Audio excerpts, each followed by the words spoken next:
ನೋಡೋದಕ್ಕಿಂತನೂ ಕೆಳಗಡೆ ಬಂದ್ರೆ ಅದಕ್ಕಿಂತ ಮಸ್ತ್ ಆಗಿರೋಂಥ ಒಂದು ವ್ಯೂ ನೋಡ್ಬೋದು ನೀವು ಇಲ್ಲಿ. ನಿಮ್ಗೊಂದು ನಾನು ವ್ಯೂ ಪಾಯಿಂಟ್ ತೋರಿಸ್ತೀನಿ ಹೆಂಗೈತೆ ಅಂತ. ನಾನು ಬ್ಯಾಕ್ ಸೈಡ್ ನೋಡ್ರಿ.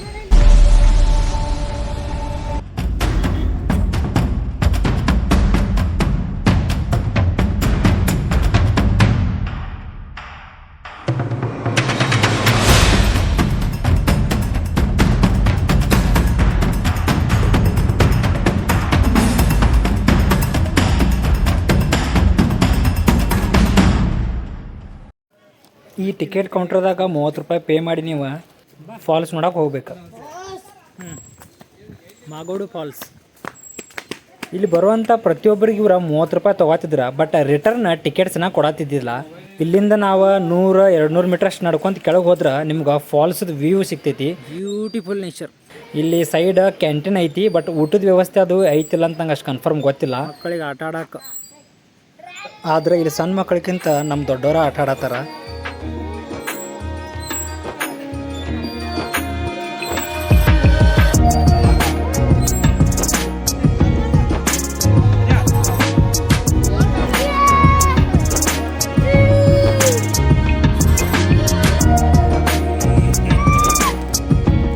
ಇಲ್ಲಿನ ವಾತಾವರಣ ನೋಡತ್ತಿದ್ರೆ ಹಂಗೆ ನೋಡ್ಕೊಂತ ನಿಲ್ಬೇಕು ಅನಿಸ್ತೈತಿ. ಯಾಕಂದ್ರೆ ಫುಲ್ ಹಚ್ಚ ಹಸ್ರ.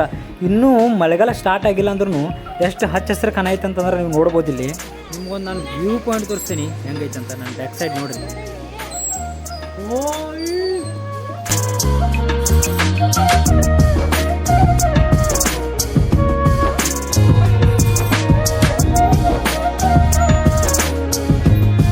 ನೀವು ತರೋವಂಥ ಪ್ಲಾಸ್ಟಿಕ್ಸ್ ಆಮೇಲೆ ಬಾಟಲ್ಸ್ನೆಲ್ಲ ಇಲ್ಲಿ ಕಸದ ಬುಟ್ಟಿ ಇಟ್ಟಾರ, ಅದ್ರೊಳಗೆ ಹಾಕ್ರಿ. ಇಲ್ಲಿ ನಿಂತ ವ್ಯೂ ನೋಡೋಣ ಅಂತ ಬರ್ರಿ. ಇದು ಫಸ್ಟ್ ಪಾಯಿಂಟ್. ಇಲ್ಲಿಂದ ನಾವು ಫಸ್ಟ್ ವ್ಯೂ ನೋಡ್ಬೋದ.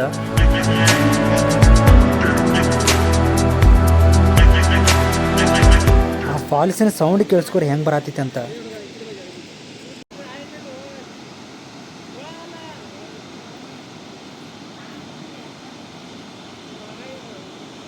ಈಗ ಸ್ವಲ್ಪ ಬೇಸಿಗೆ ಐತಿ, ಇನ್ನೂ ಮಳೆಗಾಲ ಸ್ಟಾರ್ಟ್ ಆಗಿಲ್ಲ. ಪ್ರೆಸೆಂಟ್ ಇದು ವಿಡಿಯೋ ಮಾಡಿರೋ ಡೇಟ್ 25 ಮೇ ಒಳಗೆ. ಆದರೆ ಈಗ ಜಸ್ಟ್ ಪ್ರೆಸೆಂಟ್ ಜೂನ್ ಒಳಗೆ ಯಾವ ಥರ ಫಾಲ್ಸ್ ಬೀಳತೈತಿ ಅನ್ನೋದು ನಾನು ಸೈಡ್ ಹಾಕಿರ್ತೀನಿ ನೋಡ್ರಿ. ನಾನು ಮಾಗೋಡು ಫಾಲ್ಸ್ ಅಂತಂದ್ರೆ ಯಾವ ಥರ ಐತೆ ಅಂದ್ಕೊಂಡ್ರೆ ಕೆಳಗೆ ಹೋಗಿ ನಿಂತ ಅದ್ರೊಳಗೆ ನೀರೊಳಗೆ ಆಟ ಆಡಿ ಫಾಲ್ಸ್ ಮೈ ಮೇಲೆ ಬೀಳ್ತೈತಿ ನೀರು ಅಂತ ಅಂದ್ಕೊಂಡಿದ್ದೆ. ಇಲ್ಲಿ ಬಂದು ನೋಡಿದ್ರೆ ಜಸ್ಟ್ ಒಂದು ಡ್ರೋನ್ ವ್ಯೂ ಯಾವ ಥರ ನೋಡ್ತೀರಿ ಆ ಥರ ಕಾಣ್ತೈತಿ ನಿಮಗೆ ಇಲ್ಲಿ ನಿಂತ. ಬಟ್ ನೋಡೋಕೆ ಬ್ಯೂಟಿಫುಲ್ ಐತಿ.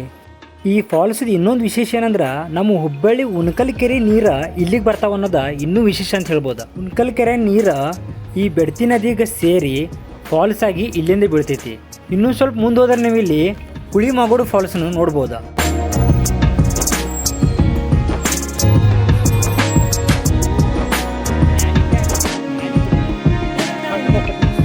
ವ್ಯೂ ಪಾಯಿಂಟ್ಗಿದು ಇಲ್ಲಿಂದ ನಿಂತು ನೋಡ್ಬೋದಾ. ಇಲ್ಲಾದ್ರೆ ಕೆಳಗಡೆ ಹೋಗಿ ಕೆಳಗಡೆ ಇಳಿದು ಮತ್ತೆ ಮೇಲೆ ಹತ್ತಿ ವ್ಯೂ ಪಾಯಿಂಟ್ ನೋಡೋಕೆ ಹೋಗ್ಬೇಕಲ್ಲಿ. ಮಸ್ತ್ ಐತಿ, ಮಸ್ತ್ ಐತಿ ಫಾಲ್ಸ್.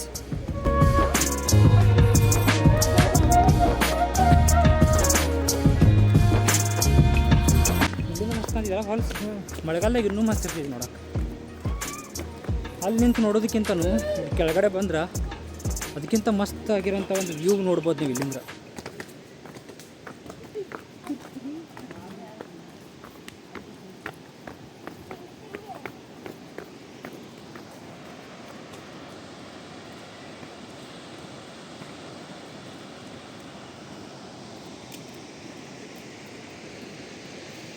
ಅಲ್ಲಿ ಮೇಲೆ ಹೋಗ್ಬೇಕು ವ್ಯೂ ಪಾಯಿಂಟ್ಗೆ. ಹೋಗೋಣ ಅಂತ ಬರ್ರಿ. ಅಲ್ಲಿ ಮ್ಯಾಲೆ ಹೋಗ್ಬೋದು ನೋಡಿ ವ್ಯೂ ಪಾಯಿಂಟ್ಗೆ. ಹಂಗಂದ್ರೆ ಅಲ್ಲಿ ನಿಂತು ನೋಡ್ಬೋದು ನೀವು ಮ್ಯಾಲೆ. ಇಲ್ಲಾಂದರೆ ಇಲ್ಲೂ ಐತಿ. ಇಲ್ಲಿ ನಿಂತು ನೀವು ಆರಾಮ ಮಸ್ತ್ ವ್ಯೂ ನೋಡ್ಬೋದು. ಗ್ರೀನರಿ ಐತಿ. ಈ ಟೈಮ್ದಾಗ ಗ್ರೀನರಿ ಐತಿ ನೋಡಿ. ಇದು ಮೇ ತಿಂಗಳು.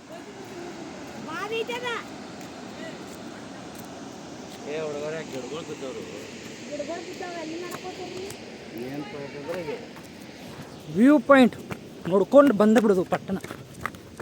ಟೈಮ್ ಇಲ್ಲ, ಮತ್ತು ನೆಕ್ಸ್ಟ್ ಪ್ಲೇಸ್ಗೆ ಹೋಗ್ಬೇಕು. ಅದಕ್ಕೆ ನೋಡ್ಕೊಂಡು ಬರ್ತೀವಿ. ನಿಮಗೂ ತೋರಿಸ್ತೇನೆ ಹಂಗೆ ಹೆಂಗೈತ್ಲಿ ಫಾಲ್ಸು. ಅಲ್ಲಿ ಹೋಗ್ಬೇಕು ನಾವು ಮ್ಯಾಲೆ. ಅಲ್ಲಿಂದ ಇನ್ನೂ ಮಸ್ತ್ ಕಾಣಿಸ್ತೈತೆ ಅನಿಸ್ತೈತೆ. ಬಾ ಬಾ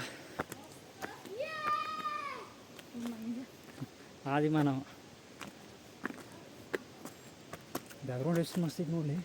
ಇಲ್ಲಿ ನೋಡಿ, ಇಲ್ಲಿ ಬ್ಯಾಕ್ ಸೈಡ್ ಅಲ್ಲ.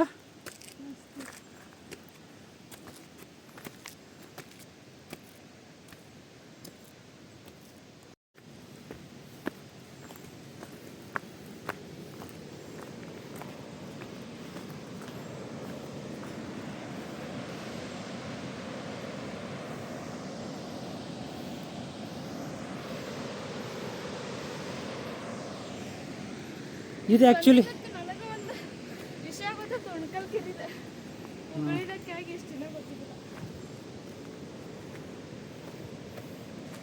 ಇದು ವ್ಯೂ ಪಾಯಿಂಟ್ ಅಲ್ಲ.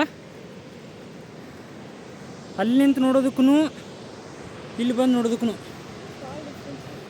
ಇದಕ್ಕಿಂತ ಇಲ್ಲಿ ನಿಂತು ನೋಡೋಣ ಅಂತ ಅಲ್ಲಿ ಐತೆ ನೋಡಿ. ಕಲ್ಕೆರೆಯದ ನೀರು ಇಲ್ಲಿ ಬರೋದ್ರ ಬಗ್ಗೆ ಇಲ್ಲಿ ಬೋರ್ಡ್ ಹಾಕ್ಯಾರ, ನೀವು ನೋಡ್ಬೋದಾ. ಒಂದು 15-20 ಮೆಟ್ಲು ಹತ್ಕೊಂಡು ಹೋದ್ರೆ ಟಾಪ್ ವ್ಯೂದಾಗ ನಿಂತು ನೋಡ್ಬೋದು ನೀವು. ಹೆಂಗೈತಿ ವ್ಯೂ? ಕುಂತು ನೋಡ್ಬೋದು ಇಲ್ಲಿ. ಇದೆ ಪಾಯಿಂಟ್, ಇದೆ ವ್ಯೂ. ಬಾ ಕೂಡಕ್ಕೆಲ್ಲ ಐತಲ್ಲ ಇಲ್ಲಿ ಕೆಳಗೆ. ನಿಮ್ಗೆ ಹಿಂಗೆ ಇಲ್ಲಿ ಮುಂದೆ ಏನು ರೋಡ್ ಕನ ಐತಲ್ಲ, ಹಿಂಗೆ ಹೋದ್ರೆ ನೀವು ಕೆಳಗೆ ಹೋಗ್ಬೋದಾ. ಬಟ್ ಇದನ್ನೀಗ ರಿಸ್ಟ್ರಿಕ್ಟೆಡ್ ಏರಿಯಾ ಮಾಡಿ ಕ್ಲೋಸ್ ಮಾಡಿದಾರ, ಕೆಳಗೆ ಯಾರಿಗೂ ಪ್ರವೇಶವಿಲ್ಲ. ಮಸ್ತ್ ಇದೆ ಇಲ್ಲಿ ಬೇಕಾರೆ.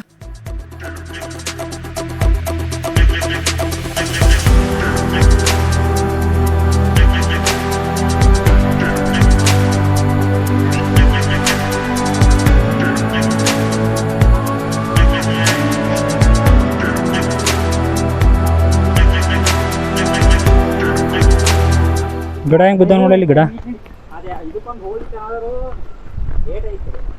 ಜೇನುಕಲ್ಲ ಗುಡ್ಡ ಅಂತ ಐತಿ, ಖರೆ ಒಳಗೈತೆ. 4-5 ಕಿಲೋಮೀಟರ್ ಒಳಗೆ ಹೋಗ್ಬೇಕು. ಮತ್ತೆ ಜೇನುಕಲ್ಲು ಗುಡ್ಡ ವ್ಯೂ ಪಾಯಿಂಟ್ ಇತ್ತು, ಅದೇನಿಲ್ಲ ಬೇಡ.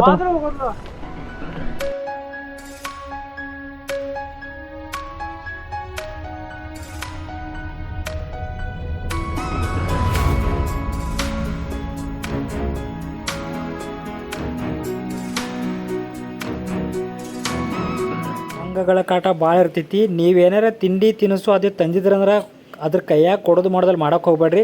ಒಂದು ಕಡೆ ಇಡ್ರಿ, ಅವು ಸುಮ್ಮನೆ ತೊಗೊಂಡು ತಿನ್ಕೊಂತ ಹೋಗ್ತಾವ.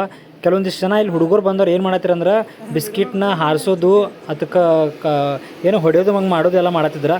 ಹಾಗೆಲ್ಲ ಮಾಡೋಕೆ ಹೋಗ್ಬೇಡ್ರಿ. ಪ್ರಾಣಿಗಳ ಜೊತೆ ಚೇಷ್ಟೆ ಯಾರೂ ಮಾಡೋಕೆ ಹೋಗ್ಬೇಡ್ರಿ. ಈ ಮಾಗೋಡು ಫಾಲ್ಸದ ಲೊಕೇಶನ್ ನಾನು ಡಿಸ್ಕ್ರಿಪ್ಷನ್ದಾಗ ಕೊಟ್ಟಿರ್ತೀನಿ. ಹಂಗೆ ನೀವು ಗೂಗಲ್ದಾಗೂ ಮಾಗೋಡು ಫಾಲ್ಸ್ ಅಂತ ಸರ್ಚ್ ಮಾಡಿದ್ರೆ ನಿಮ್ಗೆ ಆರಾಮಾಗಿ ಸಿಗ್ತೈತಿ. ಅದಲ್ದ ನೀವು ಮಾಗೋಡು ಫಾಲ್ಸ್ ಅಷ್ಟೇ ಬರೋದಲ್ದ ಇಲ್ಲಿರುವಂಥ ಗಂಟೆ ಗಣಪತಿ ದೇವಸ್ಥಾನ ನೋಡ್ಕೊಂಡು ಅಲ್ಲಿಂದ ಒಂದು 7-8 ಕಿಲೋಮೀಟ್ರ್ ಒಳಗೆ ಈ ಮಾಗೋಡು ಫಾಲ್ಸ್ ಐತಿ. ಅದನ್ನು ನೀವು ನೋಡ್ಕೊಂಡು ಆರಾಮಾಗಿ ಹೋಗ್ಬೋದಾ. ಒಂದು ರಿಕ್ವೆಸ್ಟ್ ಏನಂತಂದ್ರೆ ನಮ್ಮ ಚಾನಲ್ ಸಬ್ಸ್ಕ್ರೈಬ್ ಮಾಡಿರಿ ಅಂತ ಹೇಳೋದಲ್ಲ. ನೀವಿಂಥ ಪ್ಲೇಸಿಗೆ ಬಂದಾಗ ಪ್ಲಾಸ್ಟಿಕ್ ಬಾಟಲ್ ಆಮೇಲೆ ಪ್ಲಾಸ್ಟಿಕ್ ಏನು ಐಟಮ್ಸ್ ತರಲಿ, ನೀವು ಅದನ್ನು ವಾಪಸ್ ಬ್ಯಾಗ್ನಾಗ ತೊಗೊಂಡು ಹೋಗ್ರಿ. ಇದೊಂದು ನಾನು ನಿಮ್ಮ ಕಡೆ ಕೇಳ್ಕೋದ. ಪರಿಸರನ ಹಾಳು ಮಾಡೋಕೆ ಹೋಗ್ಬೇಡ್ರಿ, ಅದನ್ನು ಉಳಿಸ್ಕೋದ ಬೆಳೆಸ್ಕೋದ ನಮ್ಮ ಕಡೆ ಐತಿ. ಮತ್ತು ನೆಕ್ಸ್ಟ್ ವಿಡಿಯೋದೊಂದಿಗೆ ಸಿಗ್ತೇನಂತ. ಅಲ್ಲಿವರೆಗೂ ಧನ್ಯವಾದ.